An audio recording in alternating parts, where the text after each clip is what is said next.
I found this crumpled note under your pillow. What does "I can't go on like this" mean, Ben? My husband froze, his eyes wide like a deer in headlights. After 30 years of marriage, I knew every nuance of his expression. The slight twitch at the corner of his mouth, the way his brow furrowed ever so slightly, he was hiding something from me. "It's nothing, Ava, just some nonsense I scribbled down." Ben snatched the note from my hand, crumpling it further in his fist. I crossed my arms, my heart pounding. "Don't lie to me. We promised each other no more secrets, remember?" He sighed heavily, running a hand through his thinning gray hair. "You're right, I'm sorry. It's just—" He trailed off, averting his gaze. The silence stretched between us, thick with unspoken tensions. I thought of our 2 grown children, Lila and Jessie, both out on their own now. Had our family become so fractured without me realizing? "Ben, talk to me," I pleaded, my voice catching in my throat. "Whatever it is, we can work through it together." He looked up at me then, his eyes brimming with a sadness I hadn't seen in years. "I don't know if we can, Ava. I've been feeling so trapped, like I'm living someone else's life." His words felt like a physical blow. We'd built this life together, a life centered around his family's hardware store and the home we'd made for our children. How could he feel trapped in the very existence he'd chosen? "What are you saying?" I asked, my hands trembling. "Are you unhappy with me? With us?" Ben reached for me, but I stepped back, my mind reeling. "It's not about you, Ava. It's about me and the choices I've made, the dreams I've let slip away." I wanted to scream, to rage against the injustice of it all. We'd weathered so many storms together, only for him to crumble under the weight of some midlife crisis. But as I looked at my husband, truly looked at him, I saw the deep lines etched into his face, the weariness in his eyes. This was a man struggling under the burden of regrets and unfulfilled desires. In that moment, I realized our marriage had become a battlefield, with casualties on both sides. We'd been so focused on raising our children, on maintaining the status quo, that we'd lost sight of each other's needs. I took a deep breath, steadying myself. "Okay, Ben, I hear you. But we can't fix this if you don't let me in. No more secrets, remember?" He nodded slowly, his shoulders sagging with relief. "You're right. I owe you the truth." As he began to speak, I braced myself for the impact of his words, knowing that our lives were about to change forever. Ben's confession hung heavy in the air between us. I felt like I was suffocating, gasping for breath as the weight of his words threatened to crush me. "You're feeling trapped?" I echoed, my voice trembling with a mix of anger and disbelief. "What about me, Ben? Have you ever stopped to consider how I might feel, living under the same roof as your mother?" Eleanor.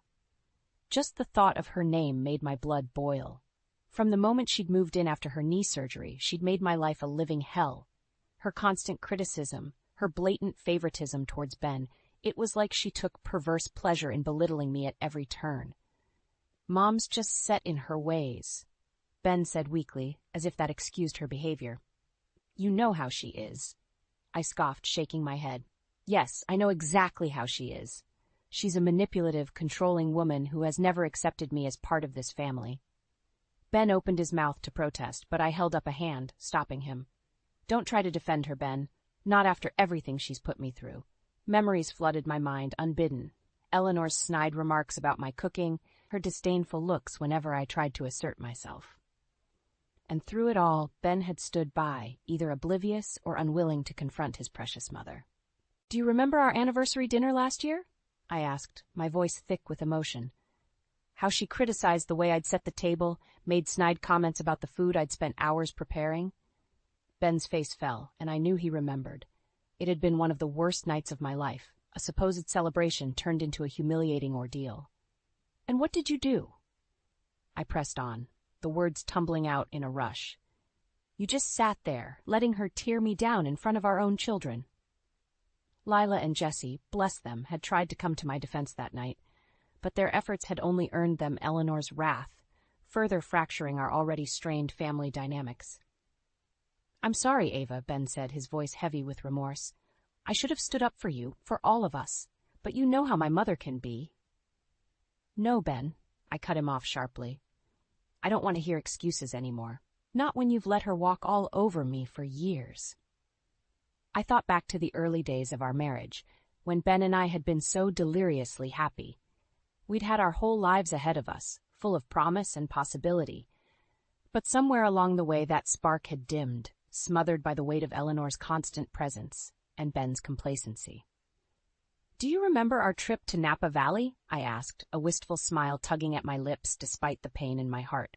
"We were so young and carefree, dreaming of all the adventures we'd have together." Ben's expression softened, and for a moment I saw a glimpse of the man I'd fallen in love with all those years ago. "Of course I remember. Those were some of the happiest days of my life." "What happened to us, Ben?" I whispered, my voice cracking with emotion. "Where did that happiness go?" He reached for my hand, his eyes shining with unshed tears. "I don't know, Ava, but I want to find it again, with you. I want us to be a team, like we used to be." I searched his face, desperate to believe his words, to trust that he truly meant them. But the shadow of Eleanor's influence loomed large, a constant reminder of the forces working against us. As I looked into Ben's eyes, I knew that our journey back to happiness would be long and arduous. But for the first time in years, I felt a glimmer of hope, a determination to reclaim the life and love we'd once shared, no matter what obstacles stood in our way. The weeks following Ben's confession were a whirlwind of emotion. As much as I wanted to believe his promises of change, the sting of his betrayal lingered like a persistent ache. It started with little things: a lingering glance when a woman walked by, a secretive smile as he checked his phone. At first I brushed it off, desperate to cling to the hope that we could salvage our marriage. But then came the late nights at the hardware store, the flimsy excuses about inventory checks and supplier meetings. I knew in my gut that something was amiss, but I was too afraid to confront the truth. That all changed the day Marie Wilkins walked back into our lives. I'll never forget the moment I saw her standing in our driveway, her perfectly coiffed hair and designer clothes a stark contrast to my rumpled house dress. She looked every bit the successful businesswoman she'd become, her confidence radiating like a force field. "Ava," she said, her voice dripping with false warmth. "It's been too long." I stared at her, dumbfounded. Marie had been Ben's high school sweetheart, the one he'd pined over before settling down with me. And now, after all these years, she was back in our lives like a specter from the past. "What are you doing here?" I managed to ask, my heart pounding in my chest. Marie's perfectly painted lips curved into a smile that didn't quite reach her eyes. "I'm back in town for good, and I thought I'd stop by and say hello to an old friend." An old friend. The words hung in the air, heavy with implication. Suddenly everything clicked into place. Ben's distant behavior, his late nights, the guilty looks he'd been giving me. "You've been seeing my husband?" I said, my voice trembling with a mix of anger and heartbreak. To her credit, Marie didn't try to deny it. "Ben and I have reconnected, yes, but it's not what you think, Ava. We're just old friends catching up, reminiscing about the past." I wanted to scream, to lash out at this woman who had so casually waltzed back into our lives and upended everything. But deep down, I knew the blame lay squarely on Ben's shoulders. When he finally came home that evening, I confronted him head-on. "Marie stopped by today," I said, watching as the color drained from his face. Ben opened his mouth, but I held up a hand, stopping him. "Don't bother lying to me, Ben. I know you've been seeing her behind my back." For a moment, he looked like a cornered animal, his eyes darting around the room as if searching for an escape. But then, his shoulders slumped in defeat. "You're right," he said, his voice barely above a whisper.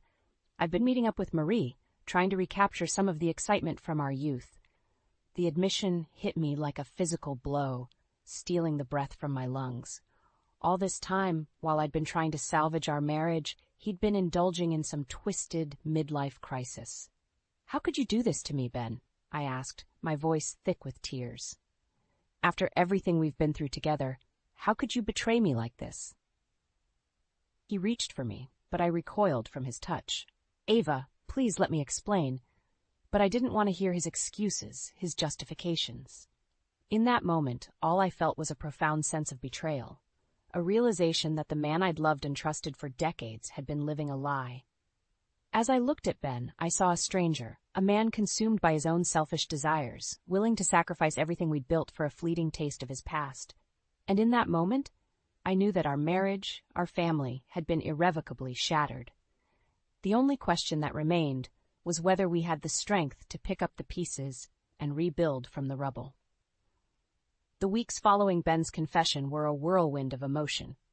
As much as I wanted to believe his promises of change, the sting of betrayal lingered like a persistent ache.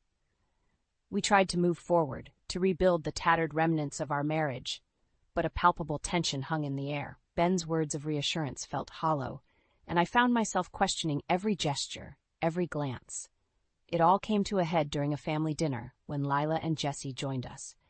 I'd hoped that their presence might help bridge the growing divide between Ben and me, but little did I know it would only serve to widen the chasm. "Mom, Dad, we need to talk," Lila began, her expression a mix of concern and determination. Ben and I exchanged a glance, and I felt a flicker of hope. Perhaps this was the moment we'd find our way back to each other, to the love that had once bound us so tightly. But then Eleanor opened her mouth and everything unraveled.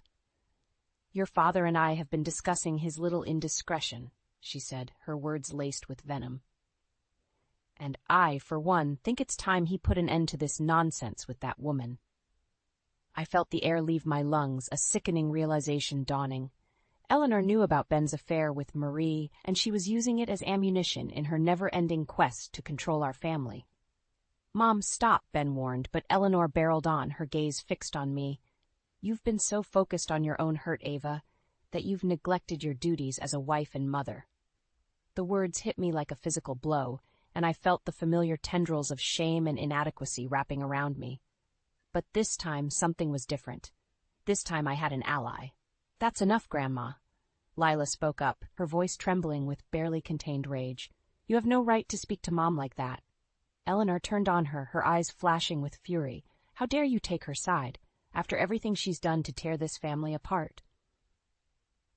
"She's not the one who betrayed Dad," Jesse chimed in, his jaw set in a defiant line. "That was you, Grandma, and him." The words hung in the air, a damning indictment of the fractures that had formed in our once tight-knit family. I looked at Ben, silently pleading for him to take a stand, to choose us over the toxic influence of his mother. But he remained silent, his gaze fixed on the table, a myriad of emotions flickering across his face. In that moment, I knew that our marriage had reached a breaking point. The betrayal, the lies, the constant manipulation, it had all become too much to bear. And as much as I loved Ben, as much as I wanted to believe in the promises of change, I knew that we couldn't move forward until we confronted the source of our turmoil head-on. "Ben," I said, my voice trembling with a mix of sadness and resolve, "we can't go on like this. Something has to change." He looked up at me, and I saw the weight of the world in his eyes. A silent acknowledgement passed between us, a recognition that our family was fracturing, and we had to make a choice. As I looked around the table at the strained expressions on Lila and Jessie's faces, at the defiant tilt of Eleanor's chin, I knew that this was the moment that would define our future. We could either crumble under the weight of our dysfunction, or we could rise above it, reclaiming the love and strength that had once bound us together. The choice was ours to make, and in that moment, I knew that I had to be the one to take the first step. The decision to leave my home, my life as I knew it, was one of the most difficult choices I've ever had to make. But in the aftermath of Ben's betrayal, I knew that I couldn't stay trapped in that suffocating existence any longer.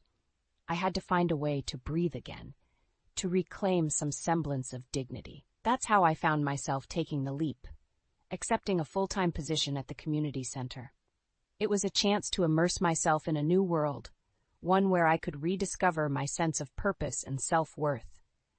The work was demanding, but it gave me a renewed sense of accomplishment that had been missing from my life for far too long. In the months that followed, I found myself becoming a part of a vibrant community of women, each of us seeking solace in the shared bonds of our newfound independence. We would gather after our shifts, sharing stories over glasses of wine, and forming a sisterhood stronger than I'd ever imagined possible. It was there, among that circle of kindred spirits, that I first felt the stirrings of a long-forgotten dream. A dream that had been buried beneath years of domestic drudgery and the relentless demands of keeping a home. A dream that had once filled me with a sense of purpose and possibility. What if, I mused aloud one evening, as my new friends listened with rapt attention. What if I finally pursued that degree I'd always longed for? The idea took root, blossoming into a plan that would allow me to reclaim a piece of the identity I'd lost. With a newfound determination, I enrolled in the local community college, taking night classes that would finally allow me to achieve the dream I'd abandoned so many years ago. Suddenly, a whole new world opened up before me, a world where I could finally put my passions to use, where I could build a life on my own terms. It was a revelation that filled me with a sense of possibility I hadn't felt in years. As the months passed, my confidence grew. I found myself thriving in my new role, embracing the challenges that came with juggling work and school. And with each accomplishment, each new milestone, I felt the shackles of my former life slip away. My new friends cheered me on, celebrating each small victory with me over glasses of wine that grew cheaper by the day. They became my tribe, a support system that buoyed me through the darkest days when the weight of it all threatened to overwhelm me. It was through their encouragement that I finally decided to take the leap and apply to the local university to complete my degree. A dream I had long since abandoned finally became a reality, and with it, a new path opened up before me. In that moment, I knew that I had reclaimed a piece of myself that had been missing for far too long. A piece that had been slowly chipped away by the demands of keeping a home, of being a provider. The possibility of what my life could become filled me with a sense of hope and possibility I hadn't felt in years. That night, as I poured myself a glass of the cheapest wine I could find, I raised a toast to my newfound independence. A new life was calling, one that was entirely my own. The weight of Eleanor's control over the family had been slowly suffocating me, but with Ava's newfound independence, I felt a sense of hope, a belief that we could forge our own path forward. That's when I knew I had to take a stand against my mother's manipulation, for the sake of my own future, and Ava's. It started with the little things, standing up to Eleanor's criticisms, asserting my own identity. And then as my confidence grew, I began to envision a life without her looming presence, without the weight of her expectations. That's when I made the decision to cut ties with Eleanor, to break free from the cycle of control that had defined our family dynamics for far too long. It was a difficult choice, but one that felt necessary for my own growth and for Ava's sense of self-determination. With a newfound sense of purpose, I took the first steps towards building a life without Eleanor's influence, paving the way for a future where Ava and I could forge our own path together. In that moment, I knew that the road ahead would be challenging, but I was ready to face it head-on with Ava by my side. It was a new beginning, a chance to redefine ourselves and our future, free from the burdens of the past. As we moved forward, I felt a sense of excitement and determination, knowing that we were building a life on our own terms, with a foundation of respect and partnership. The weeks following my confrontation with Eleanor were a whirlwind of emotion. Ben and I found ourselves navigating uncharted territory, trying to rebuild the foundations of our marriage on a bedrock of honesty and mutual respect. It wasn't easy. Years of resentment and hurt had taken their toll, leaving deep scars that would take time to heal. But for the first time in a long while, I felt a glimmer of hope, a belief that we could forge a path forward, free from the toxic influence of Eleanor's manipulation. Ben, to his credit, seemed determined to make amends. He was open and remorseful, acknowledging the ways in which he had failed me, failed us, by allowing his mother to wield such control over our lives. "I was weak, Ava," he confessed one night as we sat together on the porch, the cool evening breeze offering a respite from the emotional turmoil we'd been grappling with. "I let her get into my head, and I lost sight of what really mattered." I reached for his hand, giving it a gentle squeeze. "We both made mistakes, Ben. But what matters now is that we're willing to fight for each other, for our family." He nodded, his eyes shining with a renewed sense of purpose. "I'm ready to do whatever it takes, Ava.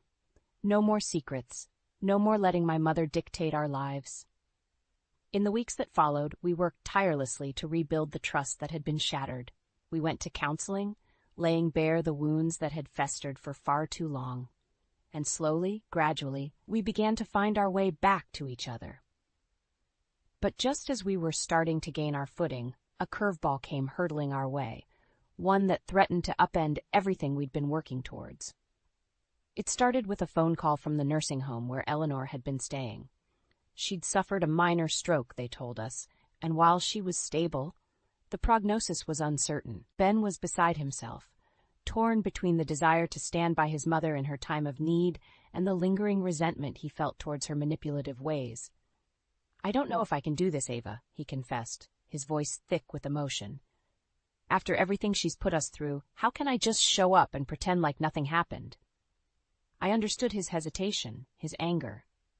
Eleanor had inflicted deep wounds on our family, and the scars were still raw. But in that moment, I knew that we had a choice to make, a choice that would define the path forward for all of us. "Ben," I said, taking his hand in mine, "this is your chance to break the cycle, to show Eleanor that you're not going to let her control you anymore, but that you're still willing to be there for her as a son should." He searched my eyes, looking for reassurance, for guidance. And in that moment, I knew that the decision rested squarely on my shoulders. "Whatever you decide, I'll support you," I promised.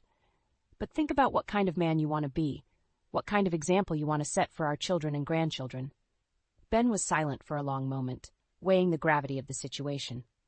And then, with a deep breath, he made his choice. "I'll go to her," he said, his voice resolute. "But not as the dutiful son she's always expected. I'll go as my own man, on my own terms." As I watched him gather his things, a sense of pride swelled within me. This was the man I had fallen in love with all those years ago, a man of strength, of integrity, who was finally ready to forge his own path.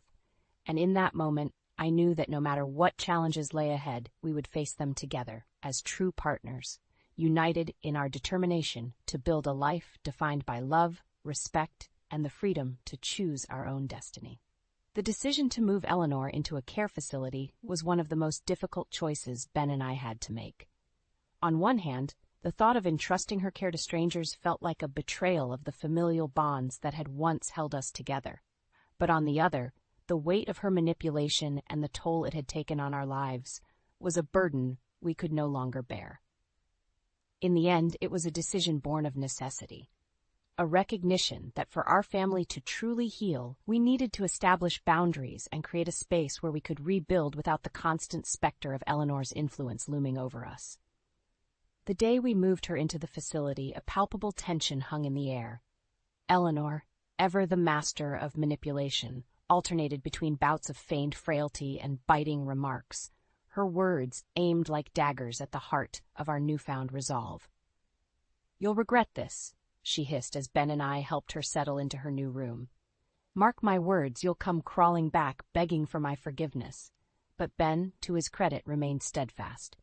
"This is for the best, Mother," he said, his voice tinged with a sadness that betrayed the depth of his internal struggle. "We all need a chance to start over, to heal."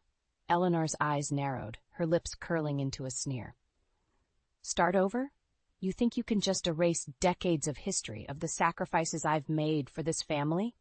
I placed a gentle hand on Ben's arm, a silent reminder that we were in this together, united against the forces that had once threatened to tear us apart. "No one is erasing anything, Eleanor," I said, my voice calm but firm. "We're simply creating the space we need to move forward, on our own terms." She scoffed, her disdain palpable. "Your terms?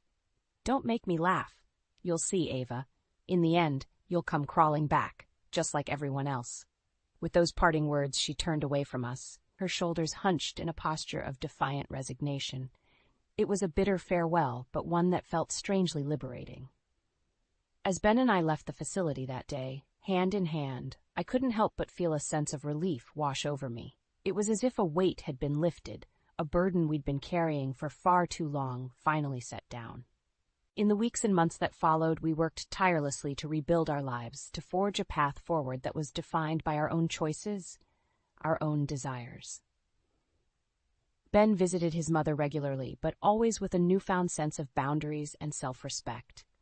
And slowly, gradually, the fractures that had once threatened to tear our family apart began to heal. Lila and Jessie, inspired by our journey, found their own paths. Lila pursuing her dreams of becoming a chef, Jessie embracing the role of devoted husband and father. And through it all, They remained a constant source of support, a reminder of the unbreakable bonds that had sustained us through even the darkest of times. As for Ben and me, we rediscovered the love that had first brought us together, that had carried us through the challenges and triumphs of decades past. We learned to communicate openly, to navigate the complexities of our relationship with honesty and compassion. And in those quiet moments when the weight of the past threatened to overwhelm us, we would remind each other of the strength we'd found in our journey, the resilience that had carried us through the storm and into the calm waters of a new beginning. We rebuilt from the ashes, I would whisper to Ben as we sat together on the porch, watching the sunset paint the sky in hues of gold and crimson. We're a stronger family now, defined by love and respect.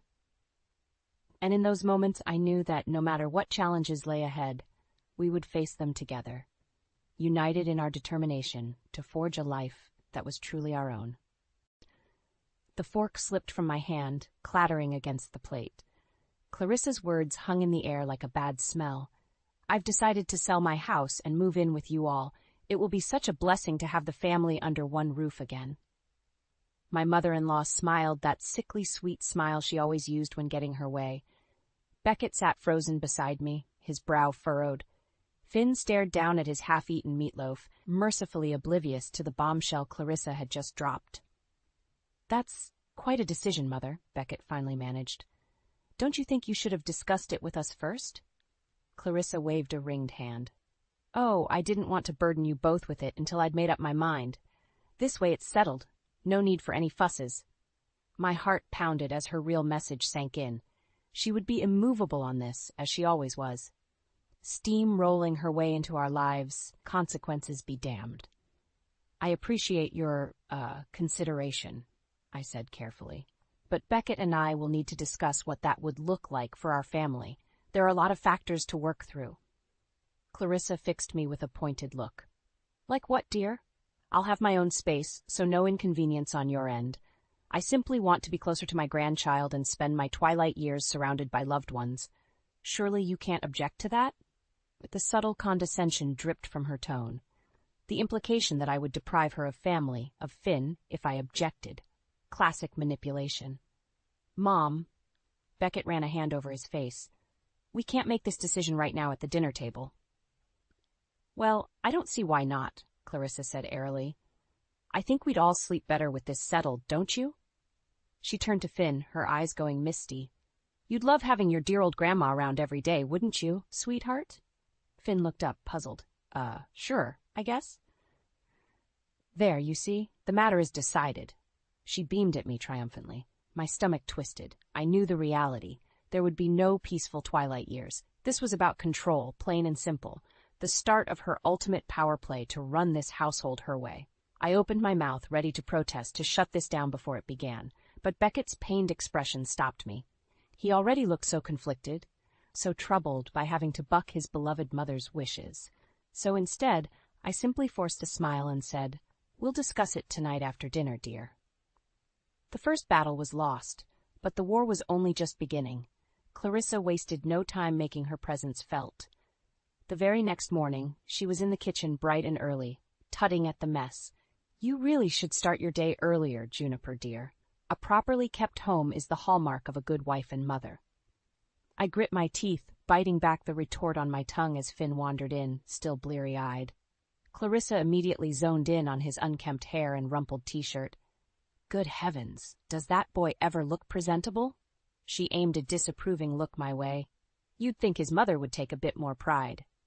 "I'm proud of Finn just the way he is," I said tightly. "Now, if you'll excuse me, I need to start breakfast." Her lips pursed, but Clarissa merely nodded and stepped aside to make way for me.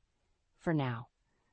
Over the next few weeks, her comments became a constant needling drone, nitpicking my cooking, my housekeeping, my parenting, always with that same sugary sweet smile plastered on her face. "That's not how I used to make the meatloaf, dear. Let me show you the proper way. Did you not notice that stain on the sofa? Housekeeping was so much easier when the children were younger."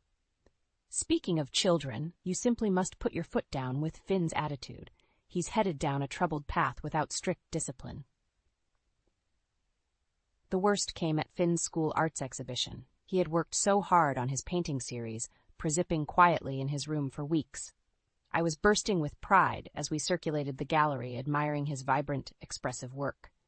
Until Clarissa's shrill voice cut through the crowd. "Well, I must say I'm quite underwhelmed by this juvenile scribbling.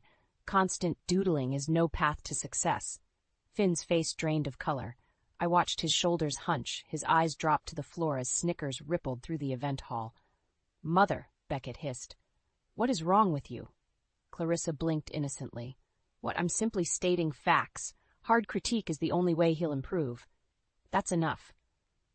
I cut her off, rage bubbling up within me. "You will not humiliate my son like that, do you understand?"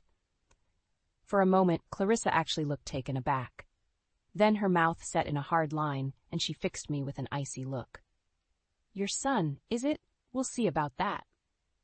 With that parting shot, she turned on her heel and stormed out, leaving me to deal with the fallout of her callous outburst. As Finn struggled not to cry and the other parents looked on with thinly veiled judgment, I saw only red. Something had to be done, before Clarissa destroyed everything I held dear. The air was thick with tension when we got home that night. Beckett paced the living room, running his hands through his hair. "I can't believe she did that," he muttered for the 10th time. "So cruel and uncalled for." "This is exactly why I didn't want her moving in." The words burst from me in a torrent. "She has no boundaries, no filter, and she'll keep lashing out and humiliating us until she gets her way about everything." Beckett's head whipped around, his eyes flashing. "Don't talk about my mother that way." I gaped at him. "After what she did to Finn, you're taking her side?" "Of course not." He sank onto the couch, cradling his head. "But she's still my mother. We can't just kick her out on the street." "Even though she's making our lives miserable?" He looked up at me imploringly. "She'll get better, June. Once she's settled in, I'm sure this behavior will stop. We just have to set some clear boundaries." I barked out a harsh laugh. "Boundaries? Have you met your mother? She doesn't respect any boundaries except her own." Beckett flinched at my tone, and I instantly regretted my harsh words. This wasn't his fault, I knew that. "I'm sorry," I said, my voice softening. "You're right, we can't just kick her out, but we also can't just ignore how toxic she's being." He opened his mouth to respond, but a loud clatter from the hallway cut him off. Stomping footsteps, then the icy tones of my mother-in-law. "Well, I certainly hope you're proud of yourselves, squabbling over me like selfish children." Clarissa swept into the room, her face thunderous. In her hand was a ceramic figure from the mantelpiece, one that had been in Beckett's family for generations.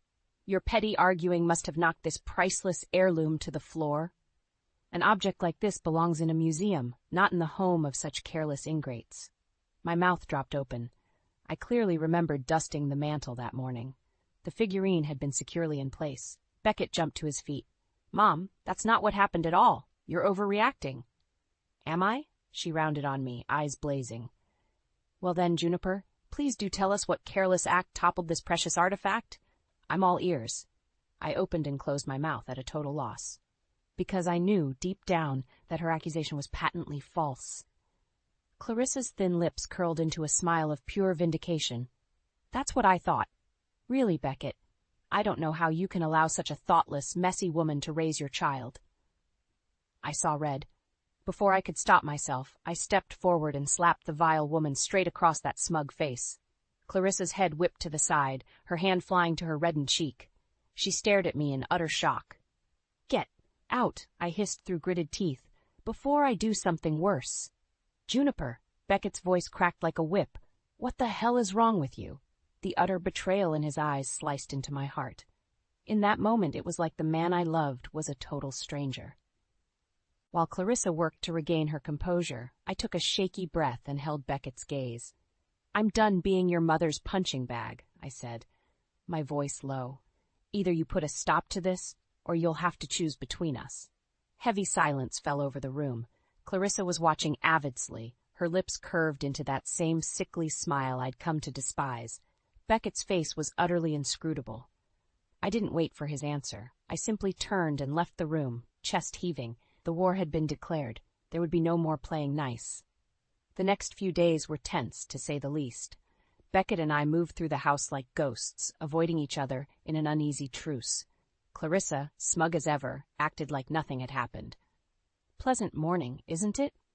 she'd chirp as I grabbed my coffee and rushed out the door to work. Beckett wouldn't even meet my gaze. It couldn't go on like this. Either we dealt with Clarissa head-on, or our family would be torn apart. But I needed ammunition, a way to prove to Beckett just how vindictive and manipulative his mother truly was.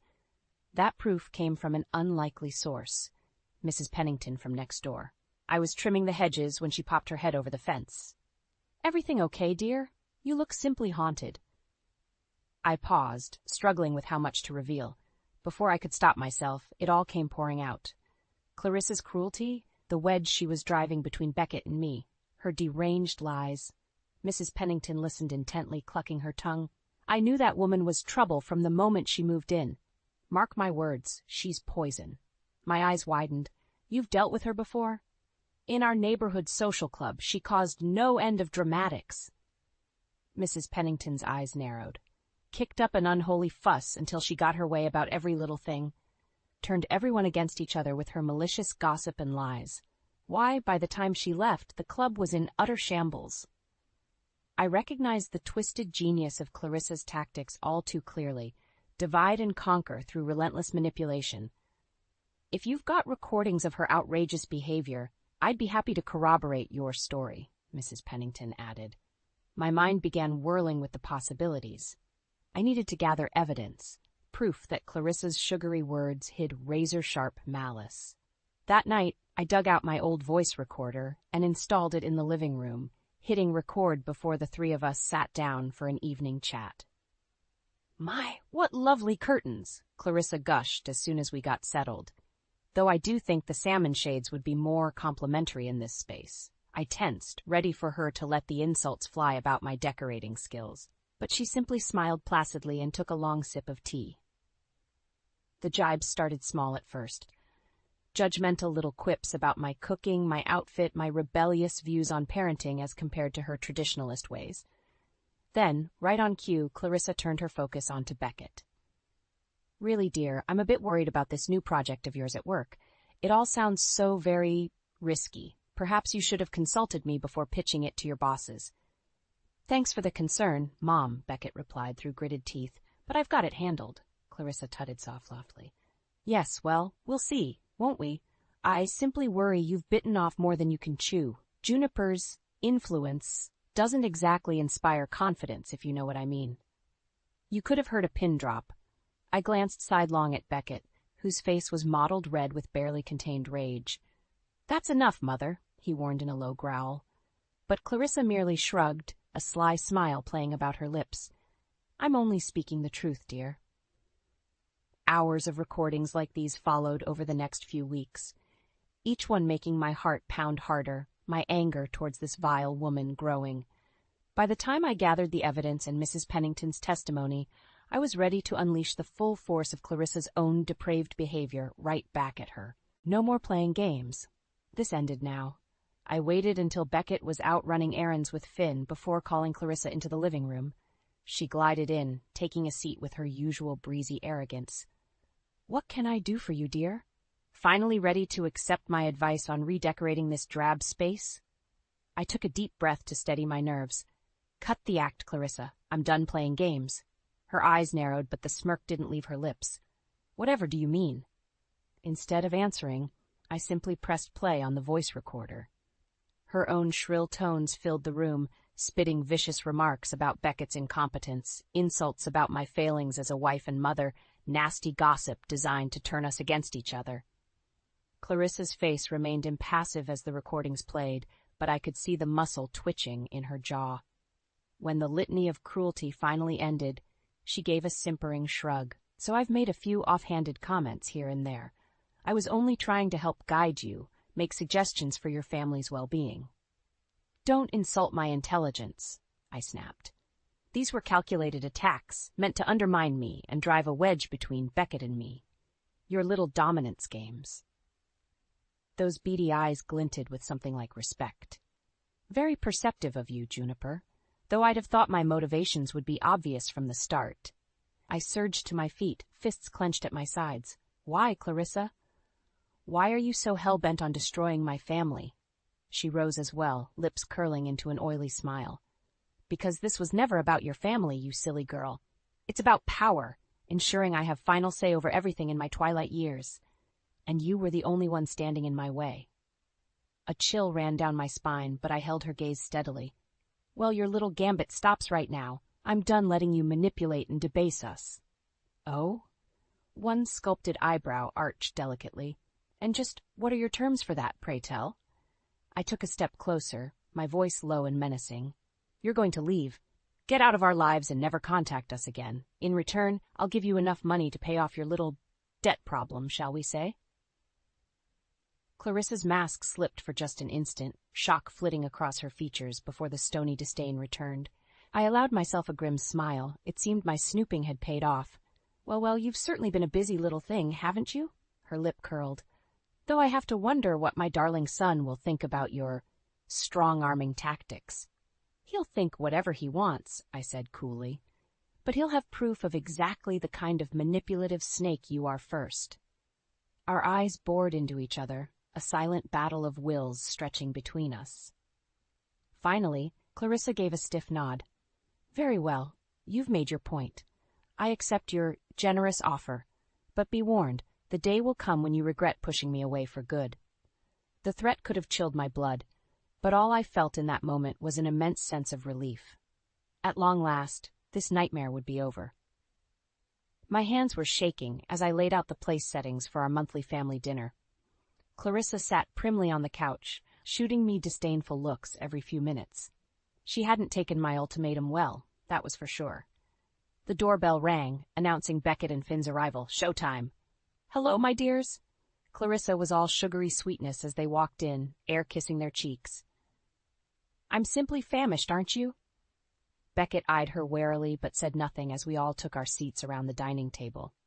An uneasy silence fell, only the clinking of utensils on china plates to fill it. Finn squirmed in his seat, looking from me to his grandmother with narrowed eyes. Finally, he couldn't take it anymore. Okay, what's the deal? He blurted out. You two have been acting super weird for weeks. I took a deep, steadying breath as all eyes swung towards me. Here went nothing. You're right, Finn, and it's time the truth finally came out. Clarissa snorted delicately. I beg your pardon? What bizarre melodrama is this now? Ignoring her, I produced the thick manila envelope I'd compiled, sliding it across the table towards Beckett. In that envelope is proof of who your mother really is, I said, keeping my voice carefully level. The manipulation, the cruelty, the pathological need to destroy us from the inside. Juniper, Clarissa gasped in overblown outrage. How dare you? But I cut her off with a sharp look. Don't bother denying it. I have hours of recordings, transcripts, testimonies, everything documenting your deranged vendetta against me and this family. Beckett said nothing, staring down at the innocuous manila envelope like a snake about to strike. Finn shifted closer, craning his neck for a better view. When Clarissa spoke again, her syrupy tone had vanished, leaving only an icy rasp. So you wish to slander and defame me? Very well. Get it over with, then. With trembling fingers, Beckett opened the envelope and began rifling through the papers inside. His brow furrowed deeper with every transcript, every damning piece of evidence. This can't be, he mumbled, shaking his head slowly. It's all true, I said, quiet but firm. Every vicious word out of her mouth, caught on tape. I clicked the voice recorder, letting Clarissa's shrill diatribes fill the air once more. Useless, ungrateful child. Of course he can't handle that deal without my input. No wonder Juniper is such a dismal failure at parenting. It's a miracle the boy isn't a delinquent yet. Perhaps I should take over the family finances before that silly girl drives us into the poorhouse. At last, I stopped the playback, letting the weight of proof speak for itself. Clarissa's face was mottled purple, a twisting sneer of pure loathing fixed on me. But I didn't flinch, didn't look away. The silence stretched out agonizingly until finally, Beckett looked up at his mother. There were tears in his eyes. Mom, how could you? His voice broke on the last word. Clarissa actually laughed then, a harsh, barking sound. Don't play the wounded innocent with me. I was simply doing what was necessary to protect this family from ruin. By sabotaging us every chance you got?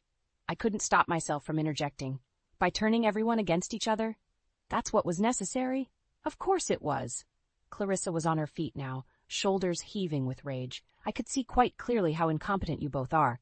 Beckett's career hanging by a thread, this house falling to ruin, poor Finn turned into a sullen delinquent under your lax, idiotic parenting. She whirled on Finn then, fixing him with a stare that could freeze lava. Just look at the way you present yourself. Sloppy? No ambition. Do you really want to end up a failure like your so-called parents? Don't talk about my parents like that. The retort was shouted with such raw fury, such rebellious vehemence, that we all fell silent in shock. Finn was on his feet too now, fists clenched and shaking at his sides as he faced down his grandmother with bravery I could scarcely believe. Mom and Dad have been nothing but supportive and loving. You're the failure, Grandma, and after everything I just heard, I want you out of our lives for good. Clarissa looked as though she'd been slapped. That was my son, showing the same fierce determination I felt in my bones to protect our little family, no matter what. With a cry of pure outrage, Clarissa swept from the room, nearly taking the front door off its hinges as she left. For a long moment, the three of us simply stared at each other in stunned silence. Then Beckett crossed the room in 2 long strides and crushed me in a desperate embrace. I'm so sorry, he rasped against my neck. I'm so sorry. We held each other for a long time after that, our family battered and bruised but still standing strong against anything the cruel world could throw at us. And for the first time in years I could breathe freely once more. The silence that followed Clarissa's dramatic exit was deafening. Beckett and I simply held each other, letting the roaring in our ears gradually subside. Finn hovered nearby, looking shaken. At last, Beckett pulled back, cradling my face in his hands. His eyes were red-rimmed, glistening with unshed tears. June, I don't know what to say. How could I have been so blind? I covered his hands with my own, giving them a reassuring squeeze. She's a master manipulator, Bex. She knows exactly what strings to pull. He shook his head slowly. But you tried to warn me, over and over, and I just dismissed you, took her side every time. A muscle ticked in his jaw as his voice dropped to a hoarse whisper. Some husband and father I turned out to be. Hey, I pecked him gently on the lips. We can't change the past, but we did what was needed to protect our family. That's what matters. She's right, Dad. Finn stepped forward, his usually sullen expression giving way to something solemn and resolved. You guys fought for us, for our family unit. That's what real parents do. They put their kids first, no matter what sick crap gets thrown at them. He looked down, scuffing at the hardwood with his sneaker toe. I'm sorry, I haven't really appreciated that, or noticed how much you've both sacrificed while that evil witch was making all your lives hell. Beckett pulled Finn into a fierce hug, holding him tightly. I felt the moisture prick at my own eyes watching them, my 2 favorite people, survivors of the worst betrayal. No more apologies, Beckett said gruffly. We're a team again now, the 3 of us. Anything else, we handle it together. United front. Finn nodded wordlessly against his father's shoulder. When they finally separated, all traces of the moody teenager had left his face. He looked solemnly determined. So, what's the plan? Do we go to the cops, file a report about her? I shook my head. As satisfying as that sounds, it's not worth dragging this ugliness out any further. She's gone from our lives now. Best to let her disappear for good. Beckett nodded in agreement. There is one last loose end to tie up, though. He withdrew a check from his shirt pocket, holding it out to me with a rueful smile. Your settlement fee for getting rid of dear old Mom. Seems like you've got a real head for this revenge scheme stuff. I rolled my eyes, but couldn't stop the grin from spreading across my face as I took the check. Please, it was a piece of cake compared to the drama of getting you 2 geniuses to do your homework every night. Finn snorted, some of his old teenage snark returning. I relished the sound, so familiar and comforting after the nightmare we'd endured. Later that evening, I made the inevitable call to Clarissa. She answered on the 3rd ring, her tone as cutting as I expected. Well, you've had your fun, exposed me as a villain for the storybooks. Are you quite satisfied? I nearly bit my tongue, forcibly restraining the caustic retort. No more vicious back and forths. It was time to break this cycle forever. I'm wiring you the money to cover your debts and get back on your feet, Clarissa. Use it well, live your life however you want from now on. I paused, taking a deep breath. Just never contact us again, or there will be consequences. For a moment I thought she might try to argue, to manipulate her way back into our lives as she'd always done. But finally she gave a stiff nod. Very well. This chapter of our lives is over, it seems, though I shudder to think of the dysfunction you'll raise my great-grandchildren in. The barb hit its mark, as did her parting laughter at my stunned silence. But instead of anger, I felt only pity for the miserable, petty woman. As I hung up the phone, I knew our family was truly free of her twisted games forever. Over the next few weeks and months, Beckett, Finn, and I went to therapy, both together and individually. We processed the emotional wounds Clarissa had inflicted, made a plan to rebuild our bonds of trust and open communication. It wasn't easy, not by any stretch. There were setbacks, conflicts that reopened old scars, but we persevered, drawing strength from each other. Slowly, steadily, the darkness lifted. Beckett and I rediscovered the passionate love that first drew us together. Finn's perpetual sulk faded as he opened up about his hurt and insecurities. We became an invincible unit once more. And as for me, I felt a profound sense of catharsis and triumph. I had been forced to fight for my family's very existence, and I'd won. No, we'd won. Because there was no victory without the three of us. Boldly staring down malice and emerging with our humanity, our unbreakable core, intact, that knowledge made every hardship worth it. My life's purpose achieved. The moving truck rumbled up Clarissa's driveway, an oversized metal beast hungrily awaiting its cargo. I watched from the sidelines, arms folded across my chest. Well, isn't this a heartwarming family farewell? Clarissa swept out of the front door, as elegantly poised as ever despite the circumstances. She zeroed in on me immediately, those hawk-like eyes glinting with residual malice. I must say, Juniper, I'm almost impressed. Scheming to kick your own mother-in-law out on the street. It's delightfully cutthroat of you. My jaw clenched, but I held my tongue. No more rising to her barbed taunts, ever again. Beckett emerged from the house then, Finn trailing behind with a sullen expression. He strode over to me, slipping a protective arm around my waist. That's enough, Mother. We had a deal. You take the money and resettle elsewhere. No more drama. Clarissa's thin lips compressed into a tight line, but she gave a stiff nod. Yes, of course. A deal is a deal, after all. Her gaze flicked towards Finn, who was determinedly avoiding her eyes. Though I do hope you'll allow me one last word with my grandson before I'm so tragically banished. The derisive sarcasm in her tone made my skin crawl, but Beckett simply shrugged. That's up to Finn. We're not going to force him. An uncomfortable silence fell. I could see the wheels turning in Clarissa's mind as she considered whether or not to push the issue. Thankfully, Finn made the choice for her. I don't have anything to say, he mumbled, finally meeting her stare with undisguised contempt. Not after everything you put this family through. For a fraction of a second, Clarissa's mask slipped, revealing the unholy rage boiling underneath. Then, just as quickly, the cool disdain returned. Very well. Can't say I'm surprised at such petulant disrespect given your subpar upbringing. One final jab before sweeping past us towards the idling moving truck. As the movers began efficiently loading up the last remnants of Clarissa's presence in our lives, Beckett turned to me with a small, sad smile. I know this was extreme, but you did what needed to be done for all of us. Thank you. I laced my fingers through his, giving his hand a soft squeeze. We're family, I said simply. Till the end. The journey ahead wouldn't be easy, I knew that. Old wounds ran deep, and there was bound to be more emotional fallout from Clarissa's torment to confront. But at least now it would be just the three of us, shoulder to shoulder, no malignant outside force driving us apart. Over the coming weeks and months, we slowly but surely put the painful pieces back together.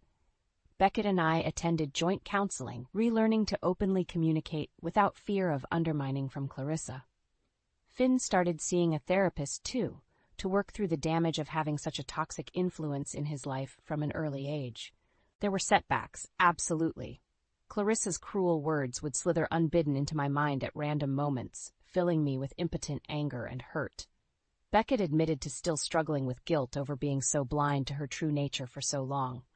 And Finn, well, he was a typical teenager, after all. His old sullen habits would creep back in without warning. But we took each challenge as it came, as a team. With Clarissa finally out of our lives for good, we were free to heal and reconnect on our own terms. The day I knew we'd truly put the past behind us came unexpectedly.